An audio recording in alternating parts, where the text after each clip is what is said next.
So thanks very much for everyone to joining us. Welcome today to our Managing a Neurodiverse Workforce virtual boardroom that is being facilitated by HR Recruit and Helen Bailey from Strategi Solutions. My name's Jo Thompson and I'm a consultant for HR Recruit. I'm joined today by Helen, who will introduce herself shortly. Helen is going to provide some practical guidance to what it really means to manage and work with a neurodiverse workforce.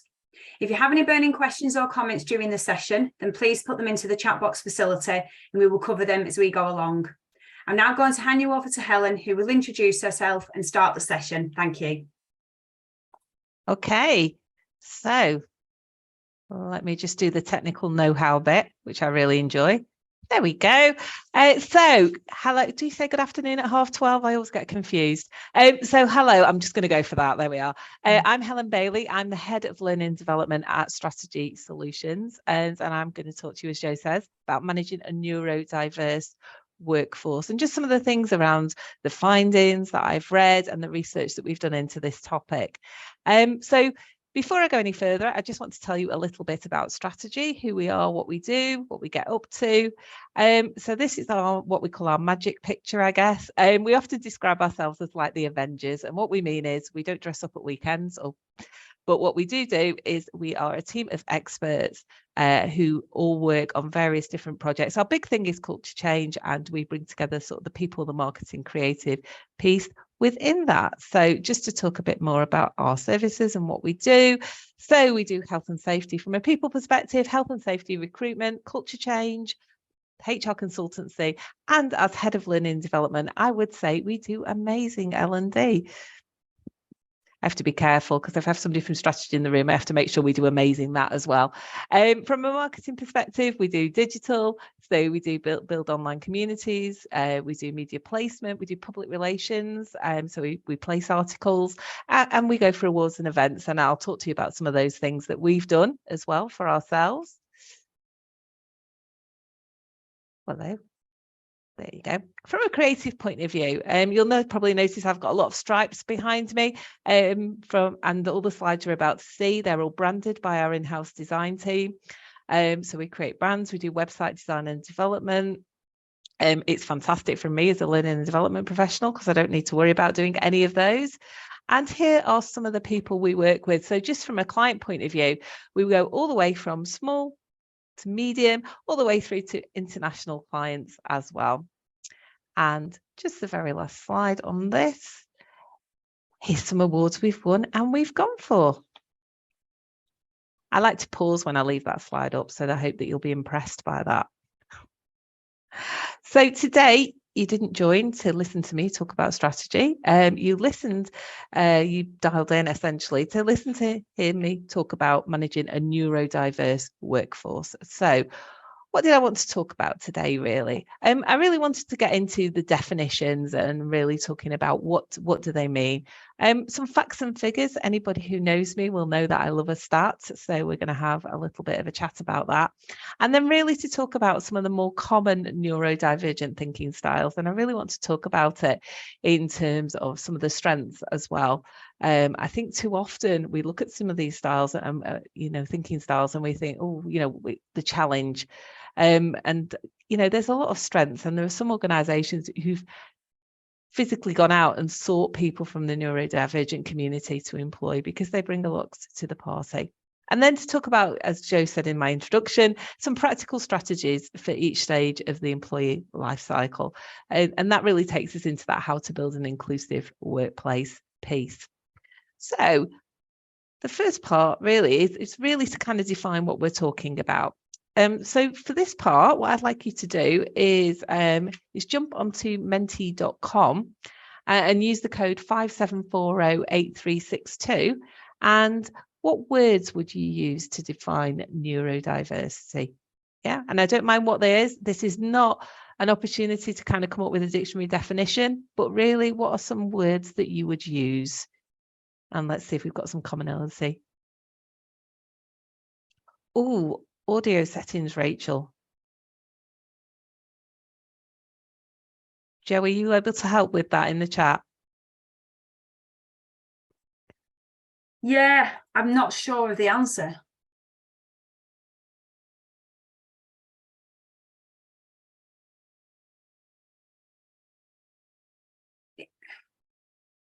it must be must be that person's phone or laptop.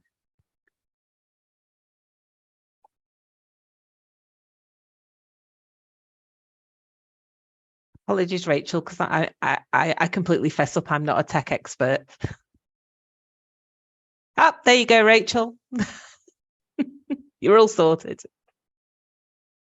Yeah, thank you. Lovely to have you here, Rachel. Okay, just give you a few more minutes just to pop some things in. I love the fact that the word inclusive is so big, and it means that people have used that a lot. I think I spend a lot of my life talking about inclusion and the importance of inclusion. And I always talk about the fuzzy edges of inclusion. So I think we talk a lot about race and gender, which of course are very important, but then all the other things that kind of sit within that package. So extroverts, introverts, etc. Okay, so we've got quite a few things. This will keep moving, just as you're all adding things. So thank you for that. But some things to kind of pick out there. So we've talked about inclusive, different. I always think about different. One of my old bosses used to say, different isn't bad, it's just different. And I think one of the things when we're talking about neurodiversity is embracing that difference, which sits with inclusion. It's unique. It's about having diverse thinking. One of the things I'll touch on in this is the power of diverse thinking. There's lots of stats that you can look at which say that if you have more diverse voices in the room, then you are going to get a bit better business outcome. So why wouldn't you? We've also got clouded thought processes. So, the impacts that neurodiverse conditions can have, different brain wiring, creative rule breakers, individual, superpower, I know was one of the first that came up, different perspectives. I love all those words. There's some great words in there. So let's have a look at some definitions, and thank you so much for doing that for me. So the first one to look at is neurodiversity. So when we talk about neurodiversity, it refers to collective variations in the human brain and cognition in the way we deal with sociability, learning, attention, and other mental functions. It's probably worth saying at this point, and we'll come on to it a bit later, that it's really hard to differentiate between one neurodiverse condition, thinking style. So you may have one, but you may also have another one as well. So they do tend to come in parts. And just because somebody perhaps who's got autism, that doesn't mean everybody who's got autism has the same kind of symptoms or expresses it or manifests itself in that way. Then we've got neurodivergent. So when we're talking about an individual, the correct descriptor is neurodivergent. And all that simply means is the person whose neurology mind differs from the dominant societal norms. And that kind of takes us beautifully to the next one, which is neurotypical. So neurotypical essentially is the opposite of neurodivergent. And a neurotypical brain is one that does not display characteristics of or atypical patterns of thought and behavior. So I think it's quite, important to get the definitions out there. So I mentioned earlier that I do love a stat. So what I thought we could do is just have a quick quiz. So what I'm going to do, I'll pop some questions up on the slides, and then if you could pop your answers in the chat, that would be great. And then we'll see how we go. So the first one is, what percentage of people with a disability or neurodiverse condition? Oh, interesting, Mari. Is it Mari? I'm sorry if I've mispronounced that. Would non-neurotypical also be an acceptable definition? I think I would probably go for neurodivergent is my answer to the question. I've got some numbers coming in. Oh, few close ones. I don't think anybody's quite got it. Oh, nearly. I'm just going to scroll up a little bit. It's okay. Lydia, I think you were nearly there. The answer is actually 76% of people with a neurodiverse condition do not disclose this at work. So just thinking about the impact of that is if it's not disclosed. And my question there is, I think people, we talk about people surviving and thriving at work. And I just wonder if the people who are not disclosing, are they more surviving? And if you're surviving at work, are you then more masking or your condition, for example? And if you're masking your condition, how much emotional energy does that take up? And it doesn't help people do what we really want, which is to survive, is not to survive at work. We want people to thrive at work. It is a good question, Elaine. And I guess it could be a question for Accenture, enabling change. Yeah. And Ruth, yeah, it's sometimes unclear to themselves. And I think what you're seeing at the moment is there are a lot of people being diagnosed with things like ADHD. There's definitely on the rise for women later on in life. And sometimes people, go through their whole lives and don't get a diagnosis. It's quite difficult to get a diagnosis. So the next one, for just have a look at, what percentage of neurodiverse people are unemployed in the UK, do you think?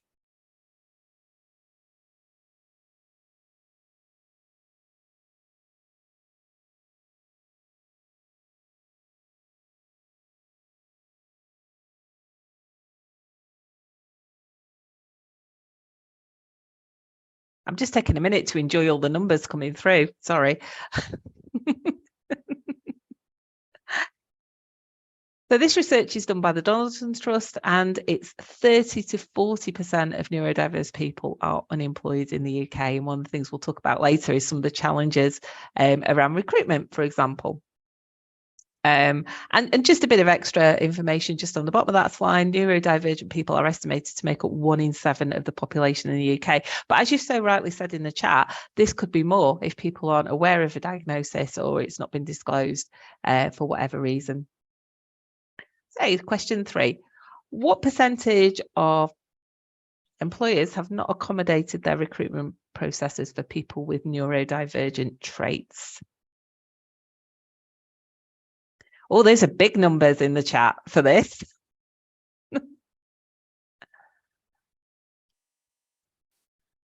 Okay, I will reveal all. It's 53%. City and Guilds, that's their research has come up with. It seems to me that, if we are struggling to find people for work, and there is some research that talks about that this is a whole pool of talent that we could be accessing.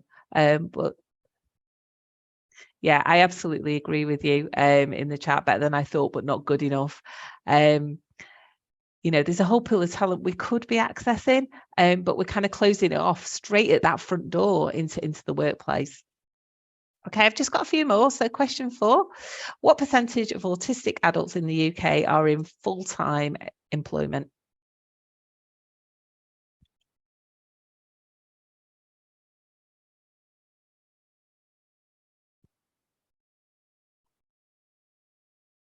See, there's so many of you, it's so fast, which is good.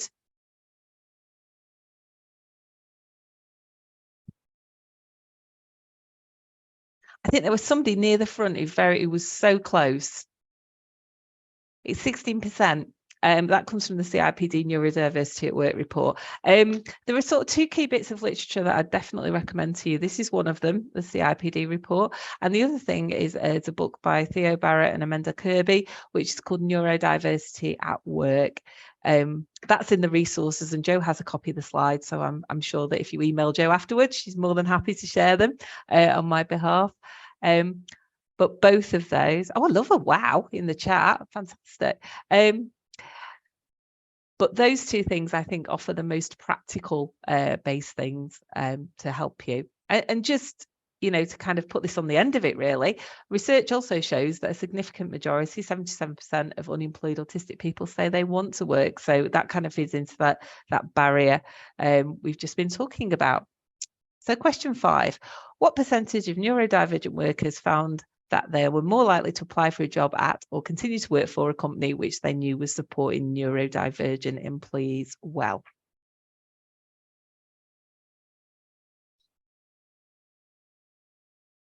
It does feel like it's going to be a high figure, this one, doesn't it?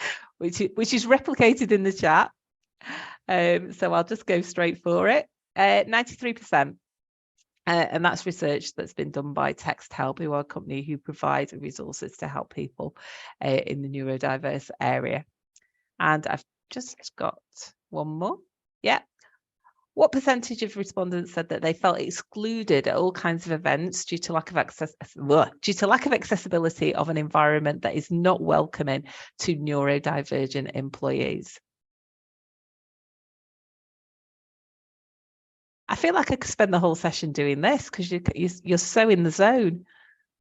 It's fantastic. But I'm going to talk, I promise. Okay.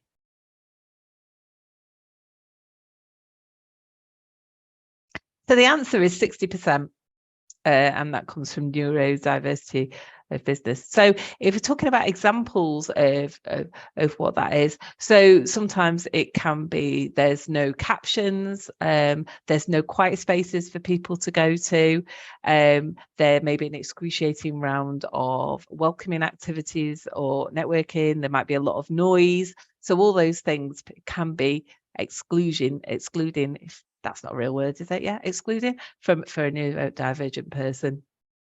And there's there's some things there to think about what you can do to make that space, and even if it's just a quiet space where people can go to with some tables that are separate from a main area where people can just take a minute, that is a really good start. Nice to have you, Caroline. Okay, and then just a few more things, just some food for thought, and these will just kind of drop in by themselves.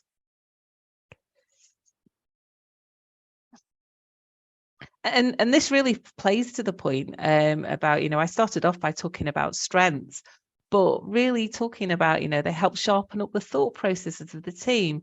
21% more profitability. Who doesn't want that? Innovation comes from the part that we don't all share. Neurodivergent people literally think differently. And that means that they bring a different perspective to the party. And that brings me to share one of my favourite quotes from a book I read a couple of years ago, but it had a massive impact on me, from Rebel Ideas by Matthew Syed. And actually, what Matthew Syed is talking about is a group of people were brought together to improve the England men's football team. I am going to leave you to your own devices, whether you think that was successful or not. But this group of people weren't drawn from all football. There were some people from cycling, ping pong, musicians, mathematicians. It was a real, let's use the word smorgasbord. Yes, let's do that, of people who've been brought into this. And one of the things they talked about is the most exhilarating moments occurred when someone in the room said something unknown to anyone else, when they offered an insight drawn from experiences that were in some way unique. In other words, when they offered what we might call rebel ideas.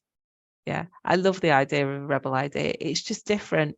And as we started off by saying, different isn't bad. It's offering a new perspective on what we're talking about. So I wanted to drop in some pictures of people who are neurodivergent, and we'll kind of talk about them as we're going through. So Andy Warhol, autism and dyslexia, Richard Branson, dyslexia, Emma Watson, ADHD, Anthony Hopkins, Asperger's, Greta Thunberg, autism, Billie Eilish with Tourette's. The one that you might not recognize, I guess, is the picture with the guy, the swan, and he's sitting underneath it. That's somebody called Johnny Foster. That is a picture that was made for Grayson's Art Club, if you can remember that was on last year, and he has ADHD, and that's how he describes it. So he's a swan on the top, and then underneath everything's kind of going quite fast. We've got Simone Biles, ADHD, and Steve Jobs with dyslexia. So just looking at that group of people, which I don't think knowingly have ever all been in the same room together, what do they have in common, do you think? Again, you just pop that in the chat for me. Hello, Paul. How are you? Yeah, success. Creativity. Yeah. Acceptance. That is a big one. Yeah, high achievers. rule breakers, different way of thinking, resilience, determined, doing things differently, talented. I just missed. The comment I've just gone back to in the chat is Charlotte. We've done this exercise and our company roundup. Oh, and it was a great exercise. It's a good job. It was a great exercise, and I've echoed it, Charlotte. Thank you. Ooh, that could have gone another way. Breaking the norm, innovating, seeing a vision, and going for it. So again, this sits with my position of, let's really focus on the strengths that neurodivergent people bring to the party. And that's really what we're going to look at now. So I'm going to look at 4 thinking styles within neurodiversity, and kind of talk about some of the strengths, and we'll talk about some of the challenges, just in terms of awareness. Boundary breakers. Yeah, that's what I want. I want to be a boundary breaker. Okay, so we'll start off with autism. And if we're talking about autism, and we'll talk about some characteristics, and I'm going to ask you to think about some strengths for me. So if we talk about autism, you tend to see things like a rigid thinking, restricted and repetitive behaviors. And, let's remember that when I'm talking about these things, we're not saying that everybody with autism has these, some may be more prevalent than others. Social communication challenges. There can be some sensory sensitivity due to functional hyperconnectivity. Gosh, that's quite difficult to say. Which may make the person feel overwhelmed and anxious. So if we think about autism, then what do you think some of the strengths may be? If somebody's autistic, what can they bring from a strength point of view? Yeah, data-driven, incredibly detailed, processed, focused. You think about Greta Thunberg and her focus and just what she's been able to bring. Yeah, structure, attention to detail, methodical, calm. I think you've stopped. Lovely. Okay, so all those things. So great problem solving, great analytical thinking, great logical thinkers, bottom-up data-driven thinking style, and taken away from confirmation bias. I think persevering is a good one, Wendell. I really like that. I am going to talk about some of the challenges, because I think, when we talk about these conditions, it's really important that we kind of talk, because that kind of leads to thinking, how can we support people in the workplace? So some of the challenges can be social interaction. Some individuals can be non-verbal, so there could be a need for tech to help people. And also social challenges, finding it hard to read other people, and thinking in a more literal way.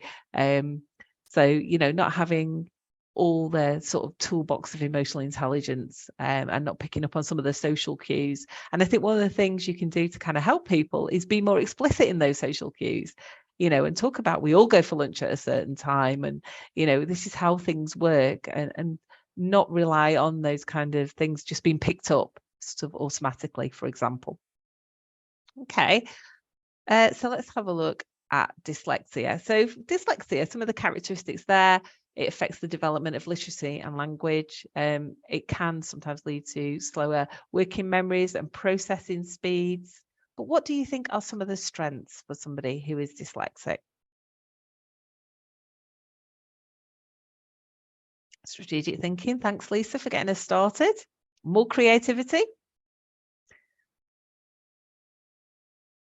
In fact, there's tons of creativity going on.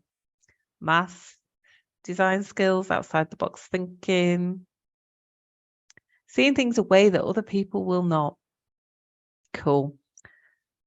Resilience, problem solving. There's lots of creativity here, isn't there? I love a bit of thinking outside the box.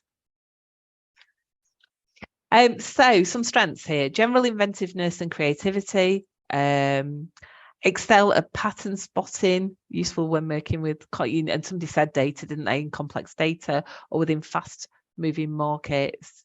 Yeah, I love that, Elaine. Drives us to think of different ways of expressing and explaining. Yeah. I think, you know, we do get into a pattern, don't we, of, you know, I've always done it this way and this is how I do it. But actually it's remembering that we need to change and flex our style as appropriate.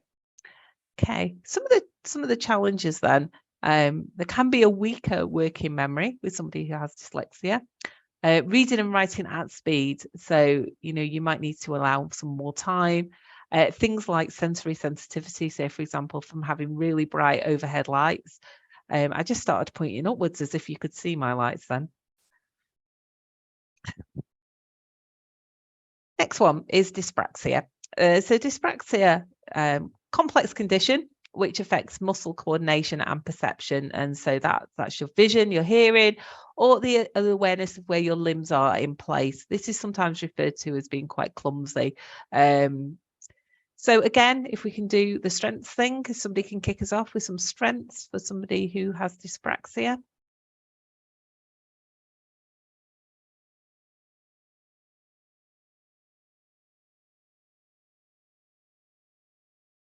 Methodical, Lisa.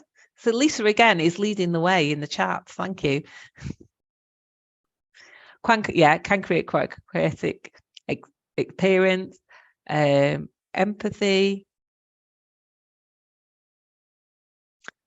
I think this is a bit more difficult to. Oh no, we've gone for it. There we go. Humor, not sure. Thanks, Caroline. Highlights safety needs and collaboration. Let me show you what the research says. So, strengths are bold, big picture thinking, pattern spotting, resourcefulness, determined problem solvers. So a few things kind of repeat themselves, I think. You know, the creativity tends to come out quite a lot. Pattern spotting, problem solving seems to go. And then in terms of potential challenges, so we've talked about the clumsiness, there you go. Difficulties operating machinery, so, or using a keyboard and mouse. So quite often people with dyspraxia will have a slightly different mouse. It kind of sits up rather than down, so it feels like it's on its side. May find time management and personal organization challenging. I think somebody put chaotic in the chat, and that kind of reflects that. Again, it's linked with a significant sensory sensitivity. The last one we're going to do in this way then is ADHD. So from our picture gallery from earlier, this would be Simone Biles. So characterized by a persistent pattern of inattention, hyperactivity and impulsivity. And the brains are often underutilized because there's a lot going on there. So what are some of the strengths, would you say, in terms of ADHD? Deep empathy, creativity, ideas and creativity, energy. Yeah. Yeah, lots of energy, in fact. Clever, hyper-focused, hyperactive. That's a good point, Lisa, that the energy often comes with a crash as well. So, yeah, I think you've got the energy thing, you know. ADHD tend to be quite comfortable with taking calculated risks, can be at ease with uncertainty. So it can feel a little bit, you know, the ambiguity, that world of grey that sometimes we're forced to live in organisations. Pushing boundaries, insightfulness. Yeah, I didn't put energy on the slide, but you're absolutely right with that. And then some of the challenges is can be feeling restless because the mind is so busy that I might be distracted, I might be easily bored, and just, you know, general challenges really relating to attention. So I just want to touch on 3 others. Yeah, I think that's a good comment in the chat. A pursuit of lots of information on a topic of focus. So it might be a very narrow focus and really kind of go for it. So I just wanted to touch on 3 others, and the first one is dyscalculia, and this is difficulties with maths, such as sizing, ordering, reading and writing, and this can be really problematic because, you know, you think about typical job adverts now, it's always about must have at least a GCSE, O level, etc. In maths. I've just given away my age, I think, by mentioning O levels. It's often experienced dyscalculia alongside dyslexia and or dyspraxia. So that's the combination of things that can kind of come together. Dysgraphia, which is challenges with writing very slowly, having confused writing, experiencing difficulties copying information accurately. And then tic disorders, which can be physical, such as shrugging. More substantial body motions can be verbal, or Tourette syndrome, which from our pictures from earlier, that's Billie Eilish. So, you know, these are all things to think about. And I think it's really important that we don't kind of assume that people have a condition or kind of jump into that space, and really start to have conversations around it. And I've got some tips for that towards the end of the presentation. So let's have a look at some strategies. But because you're so good in the chat, I am going to ask you, what do you think? We're going to start with recruitment. So what do you think is the biggest challenge for neurodivergent people in terms of recruitment?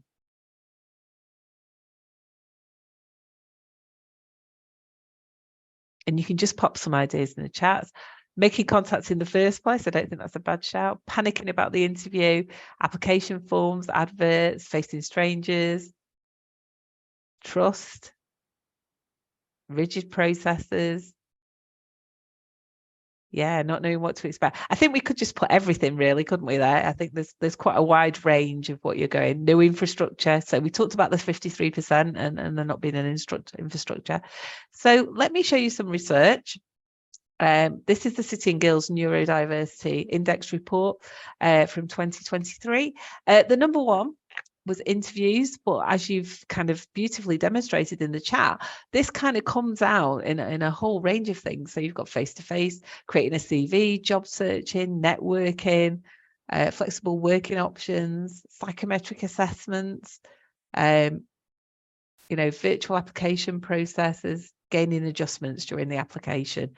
So there's a whole host of challenges there. So okay, so as Joe said, I was going to talk to you about some practical strategies. So let's talk about them. Because if I don't, Joe shouts at me afterwards. I don't think you would, Joe, really. No. So things that you can do. Think about getting people to demonstrate their talents in other ways. You know, ask them to complete a work task or carry out a scenario. Make sure that whatever you're doing, so sometimes the screening tools will automatically screen out people with a gap in their CV. Even if you're physically doing it, sometimes organizations will kind of just, oh, no, they've got a gap in their CV, that's gone. Make sure that whatever you're doing recruitment wise is accessible to someone using a screen reader. Sharing case studies, you know, we had that stat earlier on, that if you show that people in your company are neurodiverse, you're more likely to attract those, you know. Consider sending your interview questions or themes in advance. There's a lot of chat about this at the moment. And be really clear. And when I say clear, it's really, really explicit about what will happen, who will be involved, and what is being assessed, and providing a quiet place. And, you know, just kind of agreeing that people won't be penalised for asking repeat questions or being nervous or any of those things. And then once you've recruited somebody, let's talk about the onboarding. So in terms of onboarding, again, let's be, I heard someone talk on neurodiversity and they used the Spice Girls reference, which I really love because I'm passionate about the Spice Girls. And it was tell me what you want, what you really, really want. And I think that's a good way to remember it, just being really explicit about everything. Don't leave things sort of a bit woolly or to chance. You know, so really comprehensive information offered in a variety of formats. As I mentioned earlier, you know, highlight what are the obvious aspects of the organization's culture, you know, work hours, patterns, breaks, etc. One of the things when we talk about this stuff is that if you do all this for people who are neurodivergent, do it for everybody, and it's going to be better for everybody anyway. You know, I've certainly worked in organisations where it certainly wasn't clear, and everybody used to wander off for lunch, and I'd be like, "Oh, okay, is that what we do now?" Okay, yeah.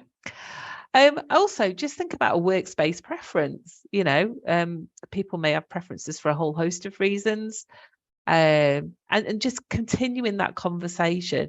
Particularly hot desking can be quite stressful for someone who's neurodivergent. So think about what are some of the things that we can do. And you know, you don't have to call them a neurodiversity review. Call it a comfort at work is the one I've given you here. So once people are in work, What do you think are their biggest challenges? And again, this is an opportunity to pop some in the chat. So, we've recruited, we've onboarded, and now they're actually in the organisation. What do you think are some of the challenges there? Asking for help. Yeah. Emotional differences.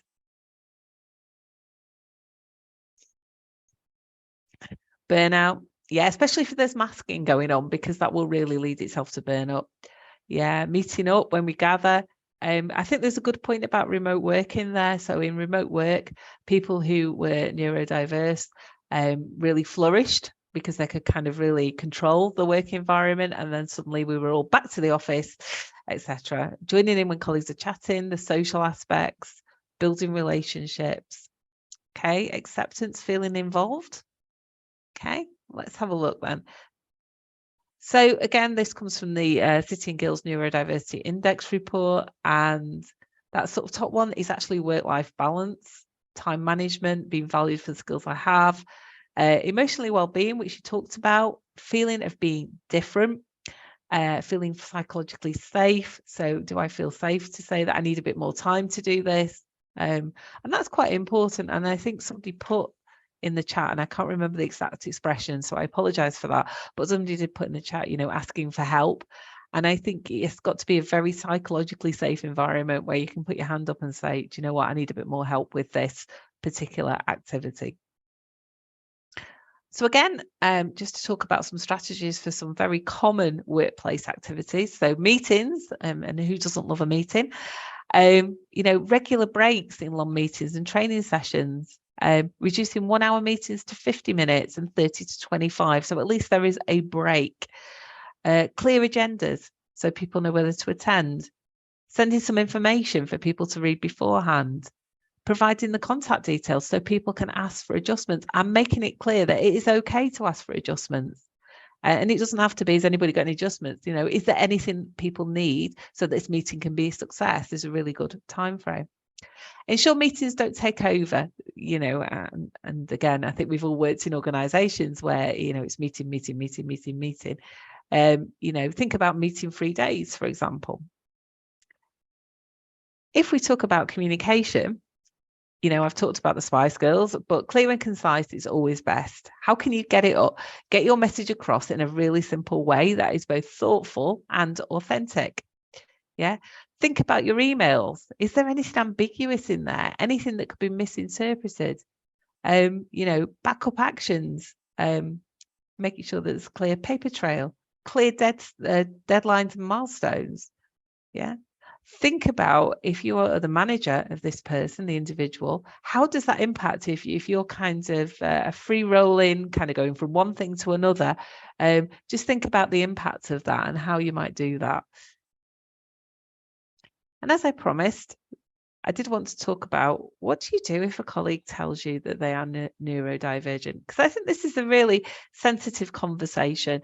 And I don't want anyone to feel scripted by this, but this is really to kind of give some hints and tips. Yeah, absolutely. Listen. I love that. Yeah, brilliant, Steph. I asked them what they needed from us. Yeah, that's really, come from this real position. So I'm going to start with what you shouldn't say. Oops. There we go. So the first thing to do is don't start panicking. I think sometimes there is a kind of, whoa, I don't know. Oh, there's some great suggestions in the chat. I didn't need a slide here. Yeah, ask them how they'd like to work with others, offer support. So move on quickly and ignore it. No, we can't do that. We don't make assumptions either. We don't immediately start treating them differently. Yeah, they're still individuals in your team. Don't be afraid to ask questions, Beverly. Fantastic. Don't say we're all a little bit autistic, ADHD, etc. Don't say, I'm sorry, that must be so hard for you. I've really focused in this session of trying to talk about some of the positive aspects. And I think I've certainly heard people say this, I'm so sorry, that must be so hard for you. And it kind of lends itself to a very different discussion, I feel. So here's some suggestions, as well as the fantastic suggestions in the chat about what you could do. Say, thank you for sharing that with me. Ask what being neurodivergent means to them. Yeah, let's be mindful that all these conditions, thinking styles express themselves in very different ways to very different people. So what does it mean to them? Ask them how it impacts them at work, both positively and negatively. And my top tip would always be to start. So positively is always a good place to start. Tell them what support is available at your organisation, and then work together to make a plan to help them thrive at work. What are the things that you can do that will help them thrive? And if you don't know, offer to find out what support is available. And I think that's okay, because they might have some resources that they can share with you. And I think that then becomes that it opens that conversation up. So as I said, this is not about scripting anybody. This is more about giving you some starting points for these conversations. But based on the chat, you had some fantastic starting points anyway. And then just to take us into, some top tips really here for getting started. So when I'm thinking about top tips, I think I will have touched on these throughout, so don't assume, ask them what's helped in the past, what has been useful to you in the past. Having a conversation is a really great first start. And, think about, again, I spend a lot of my life talking about these conversations around mental health, menopause, neurodiversity, and just, having the conversation is a really great first step. Review that support regularly, because things change. And, just because it's not a one and done approach, which it comes from Kim Scott and Radical Candor, not one and done, you need to review that regularly. Ask questions about things like, what makes it harder for you to be successful? Really think about what is the best way that I can present that information. Check for communication preferences, and it's okay to ask. Look out for signs that dialogue may have been misunderstood, and that could be actions or it could be expressions, and allow more time for processing. I think whatever you do, I think it is better to do something. I think, we are seeing more and more cases being diagnosed. There is sort of, I don't know what to call it, but there is a lot of people watching TikTok and then going and getting diagnosed as being ADHD, for example. So, this is on the rise. And if 1 in 7 people is neurodivergent, then there's probably a chance there's a fair few people in your organisation. So just to kind of finish off, I do like a lot of resources. So everything I've kind of mentioned in the presentation, this is where it all came from. So Jo has the slides, so she'll be able to share that with you, and all that research is there and available for you to read. Do we know why there has been an increase in neurodiversity? No, I don't, Elaine, if I'm really honest. But what I will say is that I think there has been, in the last few years, I think that's what I was about to say, Steph. You've just stolen it. Yeah, I think it's greater awareness of it now. I think we're more willing to talk about these things now. I think, take mental health as an example. People are just more happy to talk about it. And I think that's why it's suddenly come to the floor. And I think particularly with ADHD in women, I think there's probably some very high profile cases. I think I'm not going to be able to remember his name now. Paddy McGuinness's wife, yeah, she's just been diagnosed, for example. Yeah, thank you, Jo, for nodding, so I hadn't made it up. Yeah. And it is that combination of actually, that diagnosis and that better awareness. Yeah. Terry, what can we do if someone thinks they're neurodivergent but cannot get screening and the company doesn't fund it? How can we support them? I think, Terry, I would say to you, go back to that conversational piece. And it doesn't have to be in that neurodiversity perspective, but what are the things that you're finding really positive about working? What's a bit more challenging? Access to work is a really good shout. And then take that conversation from there with them. That would be my top tip. So just to finish off, I just wanted to talk to you about something we're doing at Strategi, but I'm going to answer Angela's question before I get there. This is about, but they have not disclosed. Right. Okay. So I think, Angela, with that conversation, that's not obviously a conversation where you go, I think you are, but I think it's a conversation. Are there particular things that you're finding challenging at work? What have you done? What do you think might be useful to try and support you? Yeah. Oh, Wendela. Yeah. That is a really great example of how things have changed. But sorry, Angela. Yeah, but it's really a conversation about what sort of things will really help you, what sort of things will really support you in the workplace. And, it may be you talk a little bit about, have you thought about getting some support? And that kind of conversation, I think, is helpful. I think the chat has stopped. So I just wanted to touch you very briefly about something that we are doing at Strategi. Which is called Why Women Don't Play Golf, and just to kind of explain what that is, and then I promise I will shut up and go. But essentially, Why Women Don't Play Golf is a program that is designed for women to empower them in the workplace, and it's basically based around a story of our CEO Wendy, who went to a golf day, was invited to a golf day, but didn't go because she didn't know what to wear and she didn't play golf. And we totally get that people play golf, but it was a time where a lot of deals were done on the golf course. And it's really about empowering women in senior positions to be the best that they can be. And in terms of the 2 days and how it pans out, we kind of talk about where are you now, and we talk about all these things. So it's a long, hard look in the mirror, so your personal values, mindfulness. We do some voice coaching. And then we also then talk on the second day about learning to fly. So really kind of equipping people, things like compliments, style coaching, being an inspirational leader, and building some confidence to be bold. And I just want to show you some photos because this is what I've been doing for the last 2 days. So we've got Wendy, our CEO, in the top corner. There's Janie. And then just about to appear, that's a picture of me in the long flowery shirt. That's what I look like when I'm stood up, because I know you're only getting my top half right now.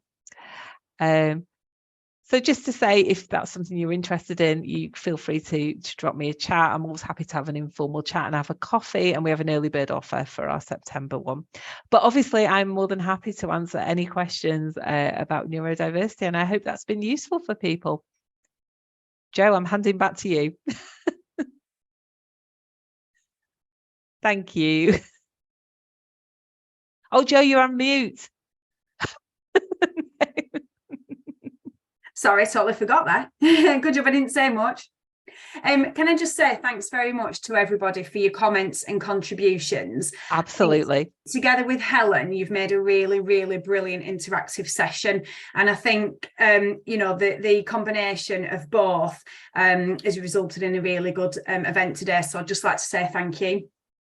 I will send out a correspondence this afternoon to everyone that signed up for the event, and I'll also put a comment on LinkedIn.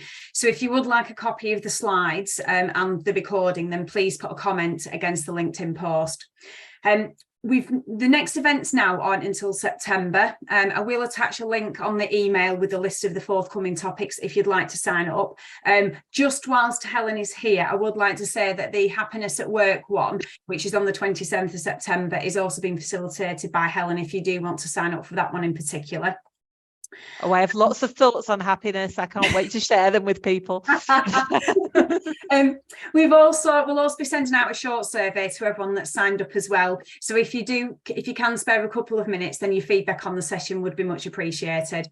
If anyone is recruiting, then we've also got accountancy recruit, FD recruit, and also exec recruit within the group. But otherwise, I'd just like to say a massive thanks to Helen for your time and effort in putting the event together, and also to everyone for your contributions today. Thanks very much.